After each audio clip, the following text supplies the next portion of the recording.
کیا رمضان میں خواتین درس و تدریس کا کام کر سکتی ہیں؟ جیسے قرآن کی تفسیر، اما پارہ کی تفسیر، بالکل کر سکتی ہیں، کرنا چاہیے. اور گلبرگہ میں نے دیکھا کہ بعض جگہوں پہ ہو بھی رہا ہے یہ کام، بہت اچھا کام ہے. خواتین میں اس وقت ہمیں کام کرنے کی بہت سخت ضرورت بھی ہے.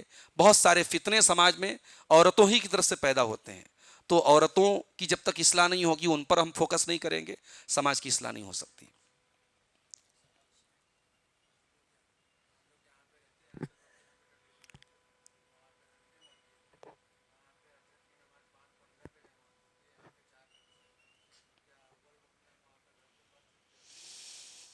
دیکھیے، اگر کہیں پر مسجد، وہ مسجد جہاں صحیح طریقے پر کتاب و سنت کے مطابق نماز پڑھی جاتی ہے، وہ مسجد بہت دور ہے، اور ہر ٹائم وہاں جماعت سے جا کر کے پہنچنا ایک انسان کے لیے بہت مشکل ہے.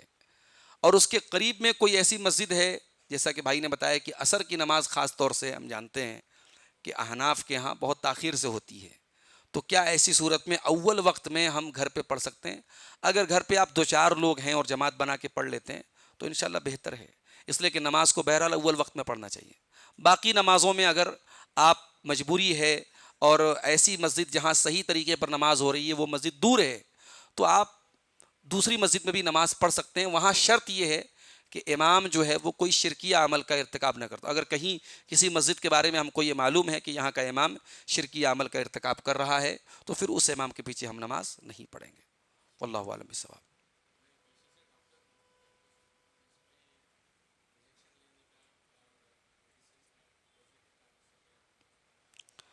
ڈاکٹر صاحب نے پوچھا کہ روزے کی حالت میں جو ہے انجیکشن لینا یا میڈیسن لینے کا کیا مسئلہ ہے؟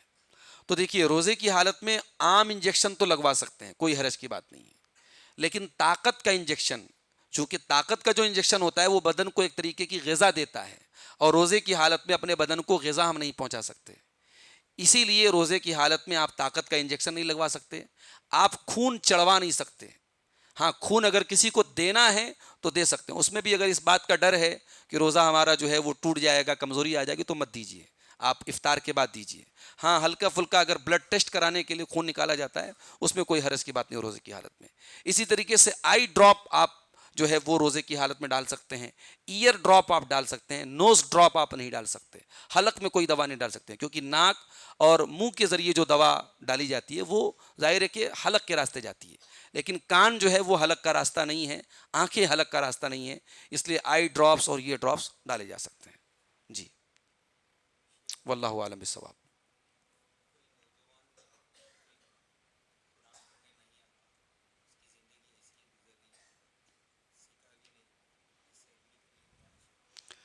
کسی نوجوان نے اگر قرآن پڑھنا نہیں سیکھا اور اسی حالت میں اس کی زندگی گزر گئی، تو دیکھیے یہ ایکسکیوز جو ہے اللہ تعالیٰ کے ہاں اس کے کام نہیں آئے گا. آج انسان جس چیز کو سیکھنا چاہتا ہے، عمر کے جس موڑ پر بھی چاہے وہ سیکھ سکتا ہے. قرآن اللہ تعالیٰ نے سیکھنے کے لیے آسان بنایا ہے. اس کو ایک بوڑھا انسان بھی اگر، جس نے کبھی قرآن نہیں پڑھا، وہ آج اگر محنت کرے تو ایک ہفتے میں وہ قرآن انشاءاللہ ایک مہینے میں قرآن پڑھ سکتا ہے. تو ہم ایسے نوجوان کو یہی تاکید کریں گے کہ اگر آپ نے اب تک کبھی قرآن نہیں پڑھا ہے تو اب سے آپ قرآن پڑھیے. باقی اللہ تعالیٰ کے ہاں آپ کا اس کے سپرد، اگر کوئی اسی حالت میں مر جاتا ہے تو اس کا معاملہ اللہ کے حوالے ہے، لیکن جب تک زندہ ہے انسان تو کم سے کم وہ اس لائق تو ہو کہ وہ اللہ کی کتاب کو پڑھ سکے.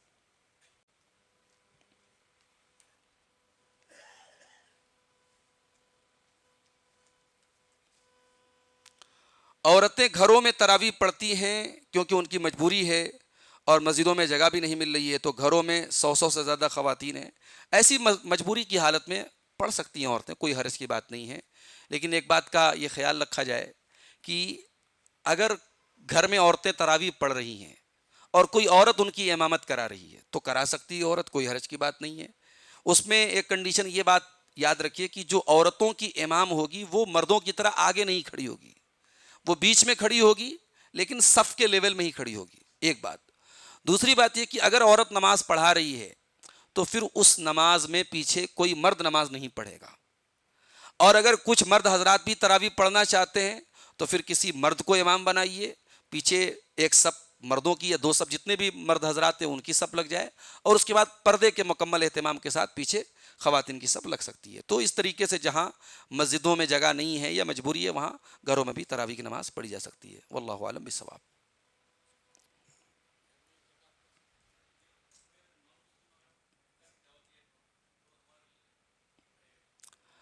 نان مسلم اگر افطاری کی دعوت دیتا ہے تو دیکھیے افطاری کی دعوت اور عام دعوت دونوں کا مسئلہ سیم ہے.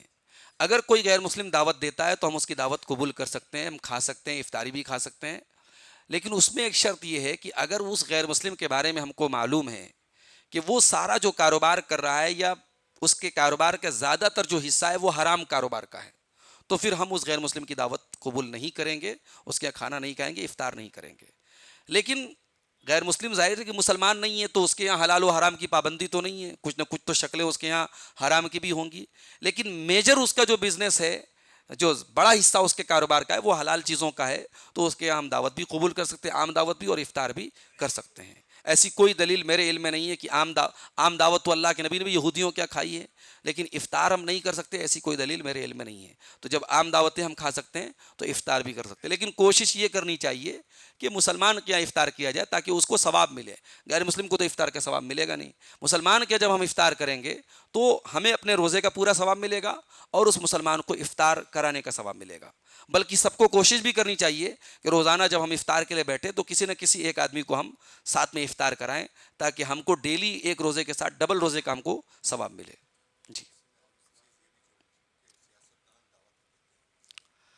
سیاست دانوں کی جو دعوتیں ہوتی ہیں اس میں چونکہ بہت سارے مقاصد ہوتے ہیں اور اس میں بہت ساری چیزیں ایسی ہوتی ہیں جو مجھے مناسب نہیں لگتی شرعی اعتبار سے, تو ان دعوتوں کو اوائڈ ہی کرنا چاہیے. واللہ عالم بالصواب. جی, جو مسئلہ میں نے غیر مسلم کے بارے میں بتایا کہ اگر اس کا پورا کاروبار یا کاروبار کا بڑا حصہ حرام ہے تو اس کے یہاں ہم دعوت نہیں کھائیں گے, یہی سیم مسئلہ مسلمان کے یہاں بھی ہے. اگر کسی مسلمان کے یہاں حرام چیز کا کاروبار ہے اور اسی پر اس کی ساری انکم وہی ہے یا زیادہ تر انکم اسی چیز کی ہے, تو اس مسلمان کے یہاں بھی ہم دعوت نہیں کھائیں گے.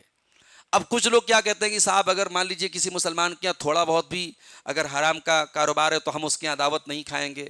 اور لوگ مثال دیتے ہیں کہ جیسے اگر ایک گلاس پانی میں ایک قطرہ بھی پیشاب کا ڈالا جائے تو پورا پانی ناپاک ہو جاتا ہے. تو میں یہاں پہ کہنا چاہوں گا کہ وہ مثال ہر جگہ اپلائی نہیں ہوتی ہے. پیشاب کا قطرہ پانی میں ڈال دیا جب پورا پانی یقیناً ناپاک ہو جاتا ہے, مگر وہ مثال ہر جگہ اپلائی نہیں ہوتی ہے. اگر آپ یہ شرط لگا کر کے لوگوں کی دعوت کھائیں گے کہ 100% اس کی کمائی حلال ہو تبھی ہم دعوت کھائیں گے تو پھر بہت مشکل ہو جائے گا. اور اللہ کے نبی صلی اللہ علیہ وسلم نے ایسی کوئی شرط نہیں لگائی ہے. آپ نے یہودیوں کے یہاں دعوتیں کھائی ہیں, جبکہ نبی کے دور کے جو یہودی تھے قرآن کہہ رہا ہے کہ وہ سود بھی کھاتے تھے, وہ حرام کاروبار بھی کرتے تھے, لیکن نبی علیہ الصلوۃ والسلام نے ان کے یہاں دعوت کھائی ہے. اسی لیے جو علماء کے فتاوے ہیں وہ یہی ہیں کہ اگر کسی کی کمائی مکس ہے لیکن بڑا حصہ اس کا حلال کمائی کا ہے تو چاہے وہ مسلمان ہو چاہے وہ غیر مسلم ہو, ہم اس کے یہاں دعوت کھا سکتے ہیں. واللہ عالم بالصواب.